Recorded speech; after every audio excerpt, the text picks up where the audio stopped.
আসাদুল্লাহ দুরু আজকে যে আন্দোলন শুরু করলো, এই আন্দোলন ছড়িয়ে পড়বে বাংলাদেশে।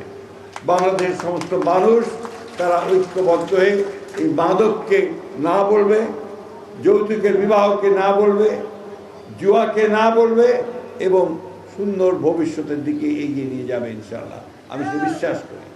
আপনারা যেমন জাগো বাহে তিস্তা বাঁচাও সংগ্রাম করেছেন, লড়াই করেছেন, সেই লড়াই আপনাদের কাছে সাফল্য এসেছে।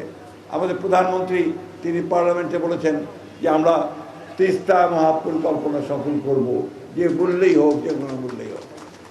বন্ধুগণ, ইনশাআল্লাহ সেই পরিকল্পনার মধ্য দিয়ে আমাদের এই এলাকার মানুষ, তিস্তা অববাহিকার মানুষ, তাদের নতুন জীবন ফিরে পাবে। আর মাদককে যদি আমরা দূর করতে পারি, সামাজিক যে অন্ধকারগুলো আছে সেগুলো যদি দূর করতে পারি, তাহলে নিশ্চয়ই আমরা সামনের দিকে এগিয়ে যেতে পারবো। ভোগান্তি ভুলে চলে আসুন রিগালে। ওয়ারেন্টি সহ স্টাইলিশ কালেকশন নিয়ে রেডি রিগাল ফার্নিচার। আমাদের তরুণ নেতা, আমাদের স্বপ্নের নেতা, যিনি স্বপ্ন দেখেন এবং বাস্তবায়িত করার চেষ্টা করেন, সেই নেতা তারেক রহমান যে বাংলাদেশ দেখতে চান, সেই বাংলাদেশ তিনি দেখতে পাবেন ইনশাআল্লাহ। আমরা তারেক রহমানের নেতৃত্বে আজকে একটা আমূল বিপ্লবের সূচনা হয়েছে। তার ফ্যামিলি কার্ড, কৃষক কার্ড, খাল খনন কর্মসূচি, মুয়াজ্জিম, ইমাম এবং আপনার পুরোহিতদেরকে ভাতা প্রদান এবং আরও অনেক কর্মসূচি শুরু হয়েছে। নারীদের ক্ষমতায়ন করা, সব কিছুর মধ্যে দিয়ে আমরা একটা নতুন আধুনিক সমৃদ্ধ বাংলাদেশ গড়ে তুলতে চাই। আমরা আমাদের নেত্রীকে হারিয়েছি, যে নেত্রী আমাদেরকে গণতন্ত্রের আপসী নেতৃত্ব দিয়ে আমাদেরকে সামনের দিকে এগিয়ে নিয়ে গিয়েছিলেন, আমাদের দেশনেত্রী বেগম খালেদা জিয়া।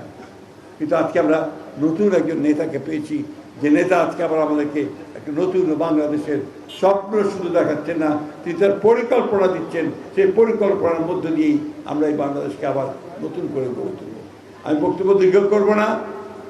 আমি এই লালমনিরহাটের যে আন্দোলন শুরু হলো, আমি আপনাদেরকে বলতে পারি যে এর আলো ছড়িয়ে পড়বে সবখানে এবং এর মধ্য দিয়েই আমরা আমাদের যে অভিষ্ট লক্ষ্য, সেই লক্ষ্যে আমরা পৌঁছতে পারব ইনশাআল্লাহ।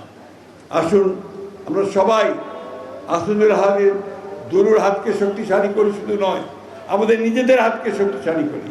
এই সমস্ত মাদকের যে অভিশাপ, যৌতুকের যে অভিশাপ, আমাদের জুয়ার যে অভিশাপ, তা থেকে আমরা সমগ্র সমাজকে রক্ষা করি। এটাই হোক আজকে আমাদের শপথ। আপনারা যে শপথ নিয়েছেন, আমি বিশ্বাস করি সেই শপথ আপনারা রক্ষা করবেন এবং এই শপথের মধ্য দিয়ে আপনারা এই যে লালমনিরহাটের লাল পোশাক পরেছেন তাকে ছড়িয়ে দেবেন সমগ্র বাংলাদেশে।